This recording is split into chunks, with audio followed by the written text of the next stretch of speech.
Hey, what's going on, guys? It's Dave. This is GVA, Ghetto Van Adventures. Do you have this message when you turn on your car and go to drive somewhere, oil change required, and you just changed your oil, or you want to get rid of it? Well, I'm going to show you how. So you just turn on your key. You don't have to have it running.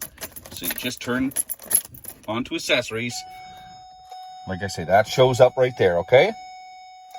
Then down at the side here, there's these buttons. There's info, setup, reset. Okay, so you hold setup for a couple seconds, then hit reset, then toggle through till you find your oil life.